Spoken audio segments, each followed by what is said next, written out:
Hello, everyone, and welcome to Wellness Wednesday. I'm Caroline Berger, Director of Corporate and Community Relations for the University of Arizona Health Sciences in Phoenix.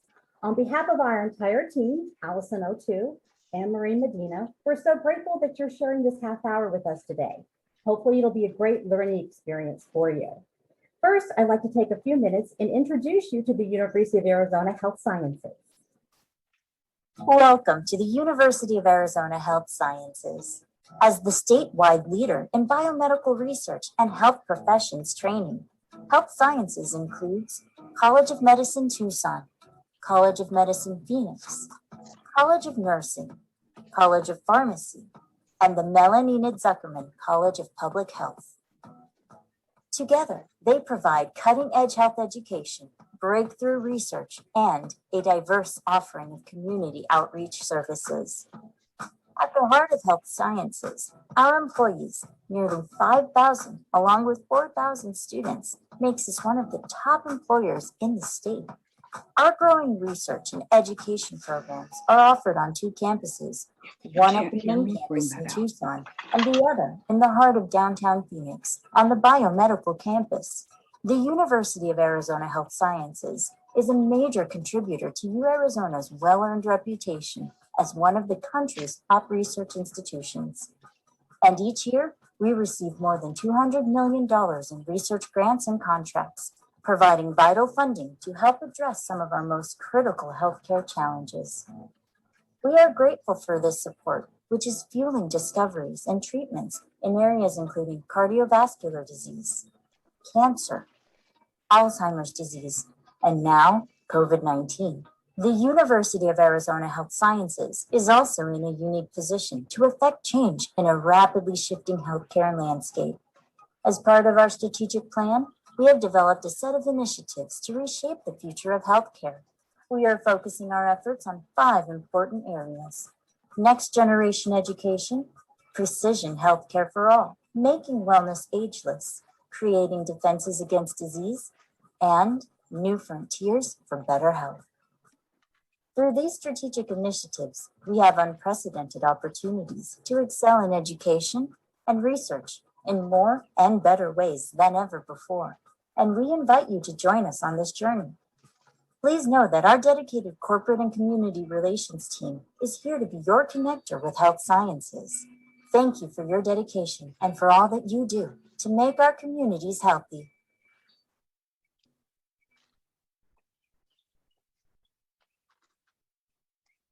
That's great.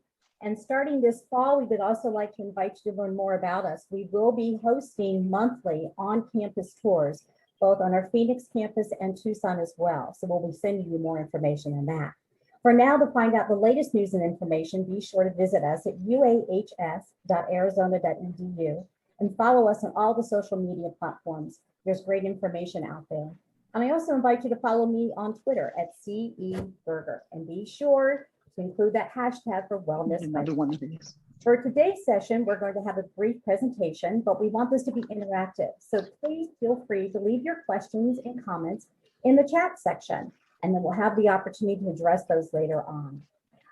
Immediately after following today's presentation, you will receive an email that will include all of the links and resources that will be discussed today. You'll also get a video of today's presentation that you can share with family and friends. And we're also looking for your recommendations and feedback, not just on today's session, but also for past and also future sessions as we go forward with Wellness Wednesday. So we'd love to hear from you. So please take a few minutes and don't miss that coming soon to your inbox. And now I would like to introduce today's presenter, who, as you can see, is live and in the garden. Please welcome Rebecca Senior. Rebecca is an assistant in extension for the University of Arizona at the Maricopa County Cooperative Extension. She is a certified arborist, a qualified tree risk assessor, and an Arizona certified landscape professional. So get ready to take notes. She's got great information for you. Her mission is to ignite curiosity for the natural world, support the urban forest, and create more livable cities. And she's doing just that today with sharing her expertise and her information. So please welcome Rebecca. Hello, and welcome to my bench. in my backyard. This is my my place to come. So today we're talking about the wellness, not of just eating vegetables that you grow, but growing them and the joy that you get. It's really a mindful thing. So I got my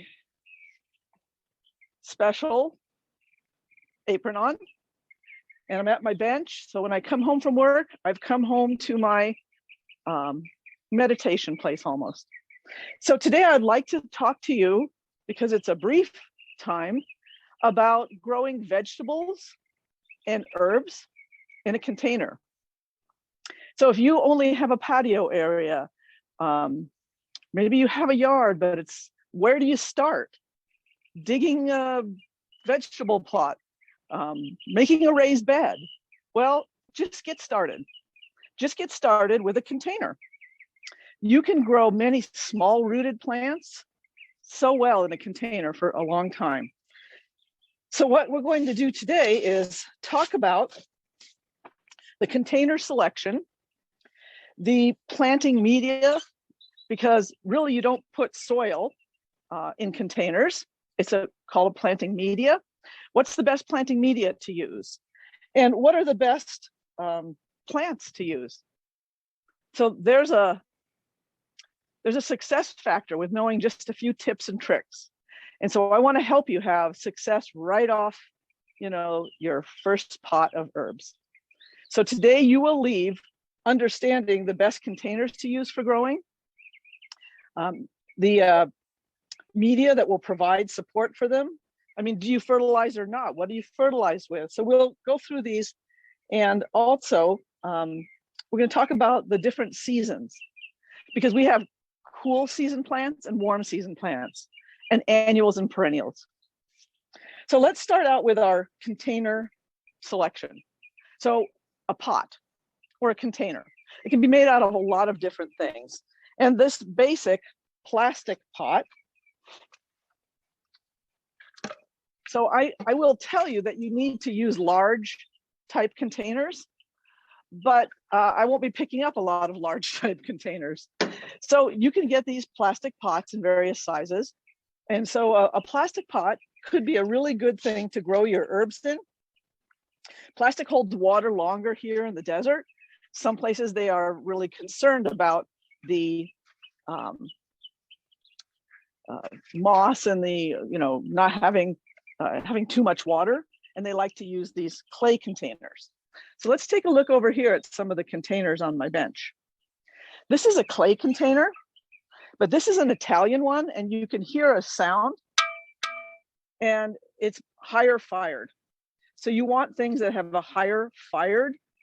You don't want the soft clay pots. Sometimes we call them the Mexican pots, because those will deteriorate pretty quickly. So the Italian clay pots are great. This is a plastic pot. And so this plastic pot is also double walled, which helps with heat, with the root heat. So plastic pots can be great. And they're doing some amazing things to make them look like they are not plastic. Lightweight, easy to move around. Now this is a nice 2-foot wide opening on this pot. So that's great. So you can be creative with the containers that you want. You can use a metal container. Is it porous or not? That's one of the questions. So how to find out if your container is porous is by understanding the way that it was made. So this container is glazed. In order to glaze it, it has to be fired high. So this is impervious. Water does not go through the sides of it. And of course, plastic, water will not move through the sides of it. And our clay pot over here, water will move through the sides unless you sealed it. So you could use these and seal them because they have a look, and maybe that look is something that is special to you, and that's fine. So we really don't want a porous pot in the desert. And if it's glazed, it's not porous. If it's plastic or metal, or like this one,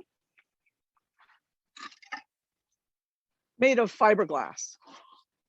I don't know if you can see inside, but it's fiberglass made to look like it's a limestone carved pot, maybe. Okay, so we're going to pick our container by the material. It is best to use something that's not porous in the desert. And plastic is great, but plastic is not so attractive, really, is it? So what you can do is a pot in a pot. So I'll put this up on my bench.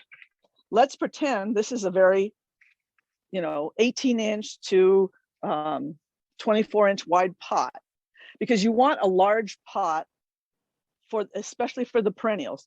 So let me quickly say, a perennial, for those of us who are new to gardening, is a plant that lives more than 2 years. An annual is one that you grow each year. So of course we think about putting in some flowers. And so flowers, a lot of them are annuals. But we do have a lot of herbs that are perennials. All right, so we've got our pot, and it's decorative and pretty. You could plant in this and just put that a pot in a pot. The bonus for this is there is an air gap and it keeps those roots cooler. The roots do not like to be super hot.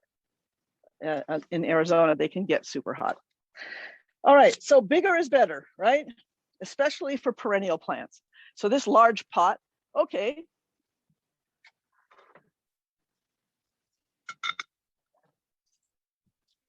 I can pick this pot up easily. So this very large pot would be a great one if you have room on your patio, if you're going to grow a perennial like rosemary, or maybe you want to make a pot of Mediterranean herbs. So some rosemary and perennial ones. So this is a container that's going to stay multiple years. So you might have rosemary and marjoram, oregano, some of those fun herbs that we use in cooking that can make our cooking just sort of pop. So bigger is better. You can use smaller 12-inch diameter containers for annuals, and it's fun to mix some sizes together design-wise. The plants that will do really well there is maybe you grow a 12-inch pot just full of chives, and it will be just beautiful. You could fill this pot with chives, and it will just look like a white container full of grass that you cut and put in your scrambled eggs. So that's a really fun thing to do. So let's talk a little bit about shape of our pots, because in the desert, it is, harder to grow. So we have pots that are pretty much as tall as they are wide. We have pots that are much wider than they are tall, and we have pots that are taller than they are wide. This is the best one. So you would like to have that general proportioned size. So when we look at our containers over here, this is much shorter than it is wide. This one is proportional, and a blue pot here, well, this pot is much taller than it is wide.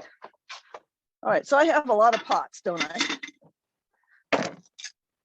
Here's our 3 shapes. And imagine this is a little bit taller. You've seen taller pots because I can't bring taller ones.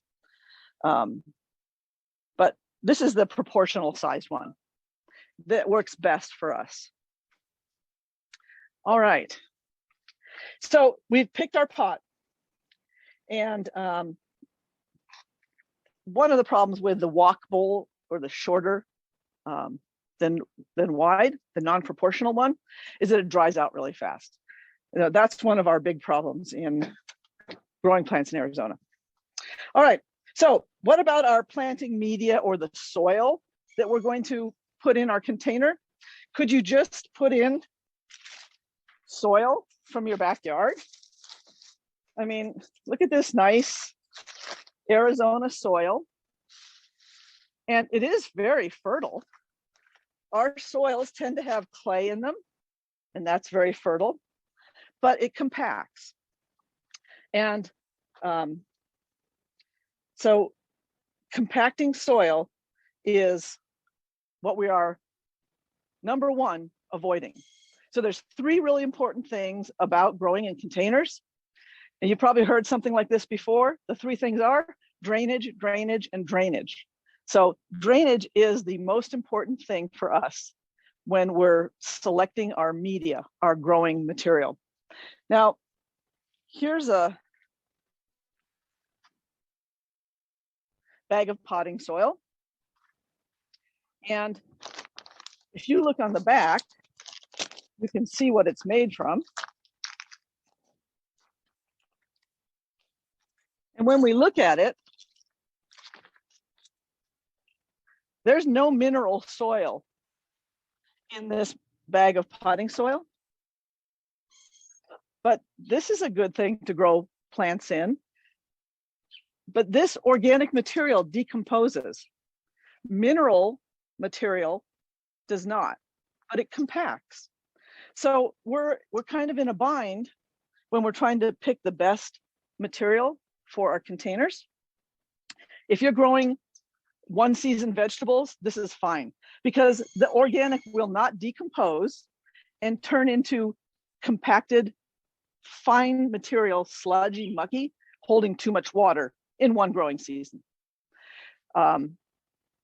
Annuals in your container, no problem. The organic potting soil mix as it comes is pretty good. But if you're going to grow in that longer and you want to extend it, you're going to need to put something in there like this pumice. So pumice is volcanic glass. It's a product of an eruption, and they mine it and just crush it a little bit. Another mineral that can stay in your potting mix to keep the pore space open is perlite. And perlite, can't see my word, perlite. Perlite is also volcanic glass, but look at how it is. Oh, let me pour some into a container for comparison. But before I do that, I need to put on a dust mask.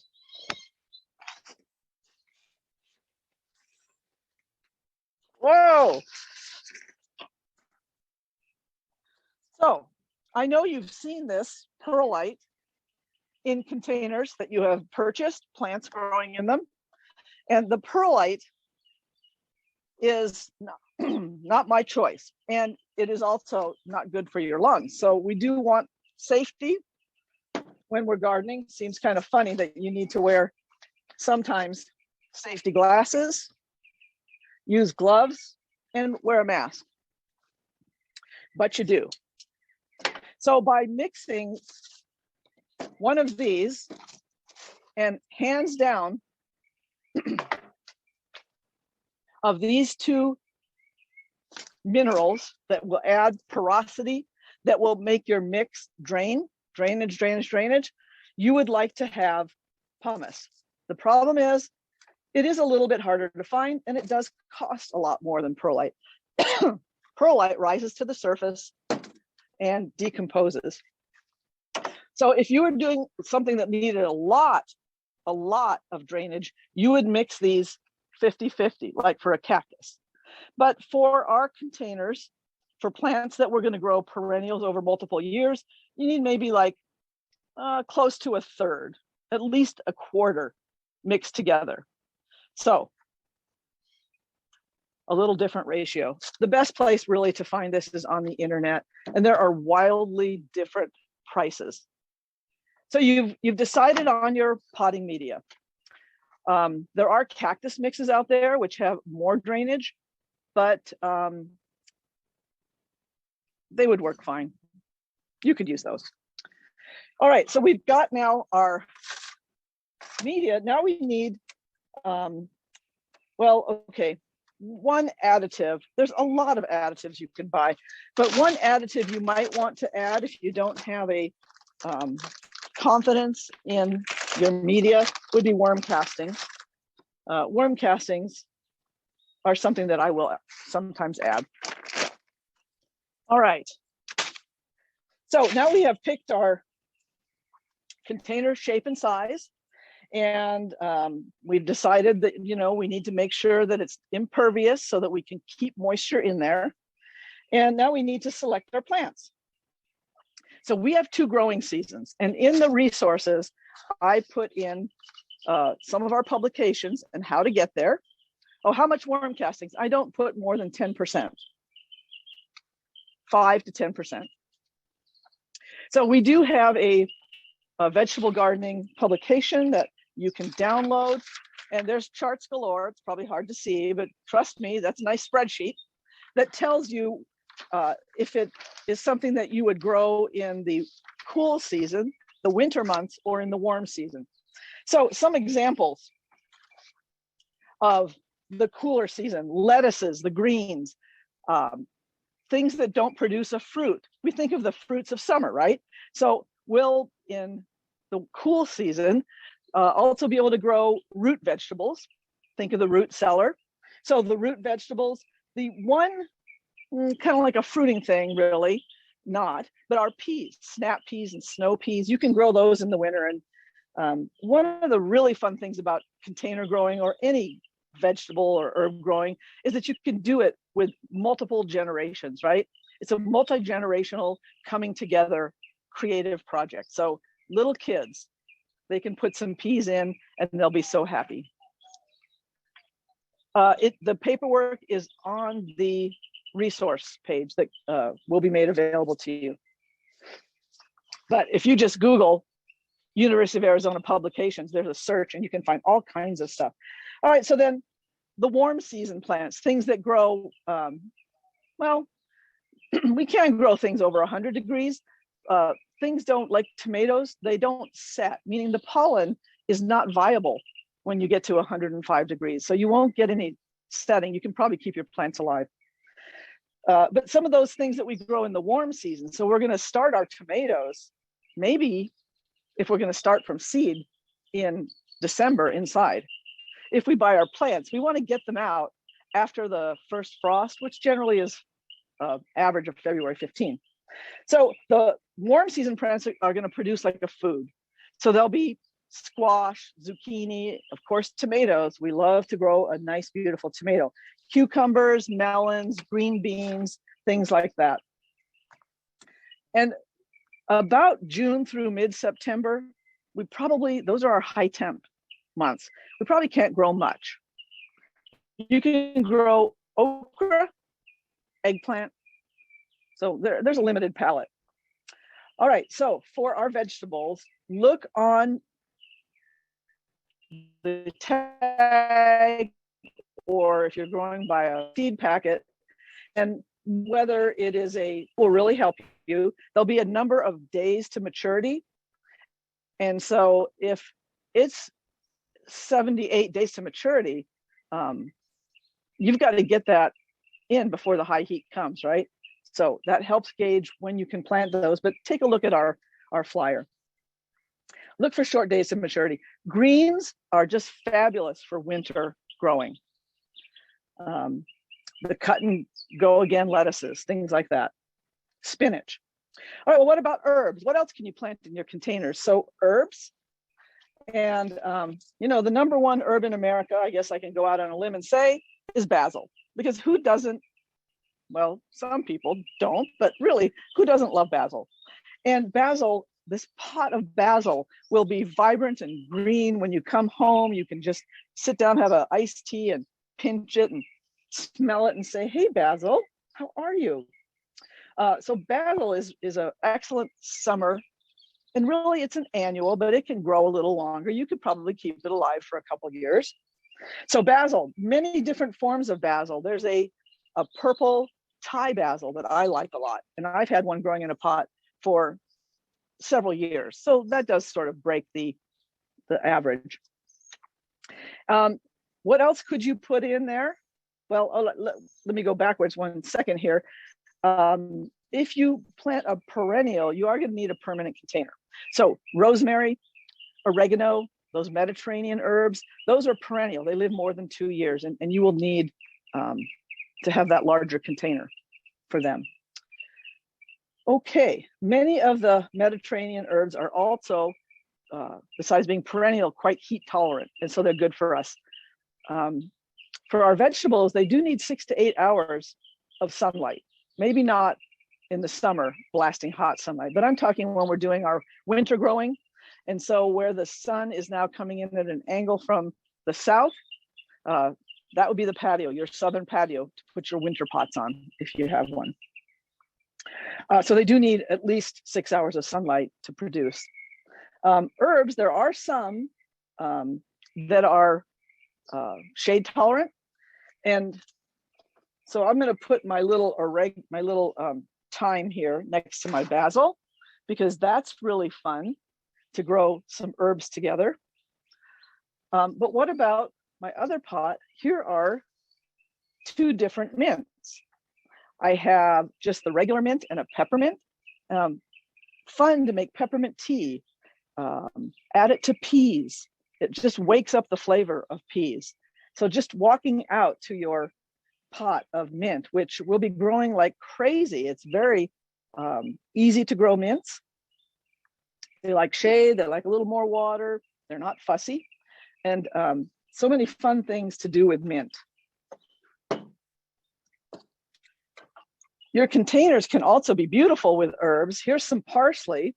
So you can plant parsley in with your other plants. Parsley is more of a biennial, meaning it lives about 2 years. Edible flowers are another fun thing that you can plant. And I did note on this page that there are some other resources. And one of the fun resources is a seed catalog. So I put a couple on there that I like. But we also have a flower planting publication. So you can try to find flowers for the warm season or cool season, like nasturtiums. Nasturtiums are a cool season edible flower, and the young leaves are edible too, spicy like arugula. Put it in a fish taco and serve it to your guests. That would be so fun. There's more seed catalogs for you to look at. Why? Because they're usually full of really helpful information, even though the seed catalog may be from, as in Johnny's, Maine. So edible flowers, nasturtiums, violas, Johnny jump ups are one of the edible flowers that you can sprinkle in a salad. You can put them in with some honeydew melon, and they look wonderful. There's several other types that you can look for. Now, what about fertilization? How do you maintain and take care of your plant, of your container? Well, you need to give it regular watering. Probably you're not going to put it on an irrigation system. If you do, it has to be a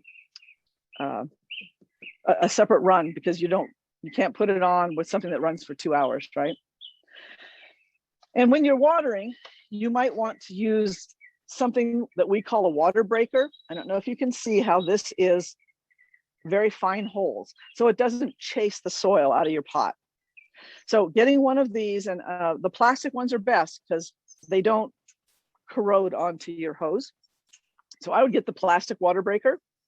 And when you're potting up, leave an inch for the water so that you can fill it up. When you water, fill it 3 times. Now, on your patio, you may not want to have all of that drip coming through. So we like to use drip pans. I have a small one to show you. The larger your pot, the larger the drip pan.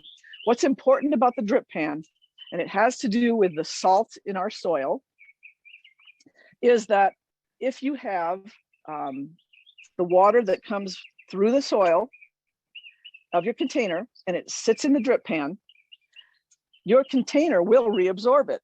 So let's use our plastic pot. There's the holes in the bottom. And if this sits down in there, you water it, it comes through, and then it is reabsorbed. So that will accumulate salts, because we have a lot of salts in our soil. So we need to keep the salts down. And for that, I had a couple bricks here that I don't know where I put them. So bricks are really useful for doing that. And you could also use this florist's styrofoam, which is in my container. This lasts a long time. So you can use this. Rebecca? You break it. Yeah. I'm sorry, I'm going to have to interrupt you here. We're starting to run out of time. Okay. Let's see if we could answer a few quick questions All right. during this Super. great demonstration in your backyard with the birds chirping and Yes. everything. It's just wonderful. Yeah. I'll go Okay, ahead so and the I'll last thing I had to say is you do need to fertilize. That was my last point. And you might want to find something that has the minors. Oh, okay. perfect. Okay.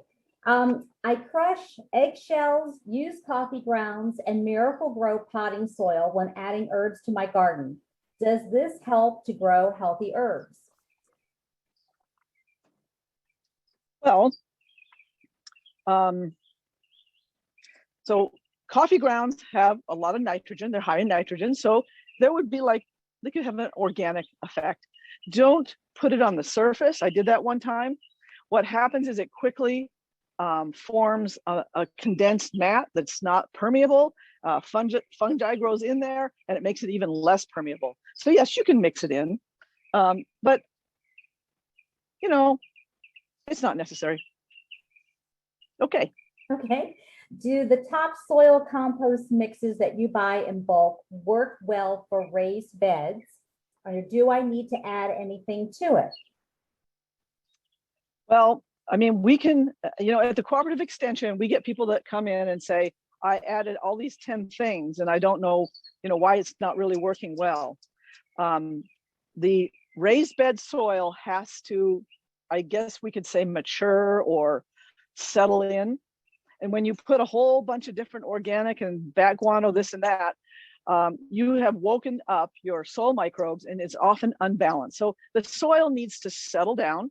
You need to water it for a couple weeks. So I'd say if you want to add more things other than just compost, a good compost, it doesn't really have to be organic, it's your choice, but a good organic material. In a raised bed, you have to add that at least twice a year because it does get consumed, used up. Eventually, what doesn't get consumed, decomposed, right, used and turned into the humus, which are the colloidal microscopic part of the organic soil. They're dark colored, they're little sponges, they have the negative charge, which holds onto the nutrients. So you want those colloidal, tiny microscopic things. And you have clay in your soil, which is the mineral colloidal, which is negatively charged and causes fertility. So eventually your soil darkens with the accumulation, decomposition down to the humus. Anyway, yeah. So you can add a whole bunch of stuff. Maybe worm castings might be okay, but just a good organic compost. And what is maybe 30%? Oh, I'm sorry, I didn't mean to interrupt. Maybe 30% on your initial blending for your raised bed. And after that, a couple 3 inches on the top worked in. And one last question. What is the best fertilizer for vegetables? Well, so this fertilizer is encapsulated and it has minors. So when you're growing in the soil, which has fertility and has minerals in it, you don't need it. You could use, I like to use what I can find for a good price. So this one has organic and inorganic, and I buy it at one of the big stores that has it really for a good price. So I would say whatever that you find that is reasonable. If you want some organic, I like adding organic and the non-organic. Okay, well, this is great.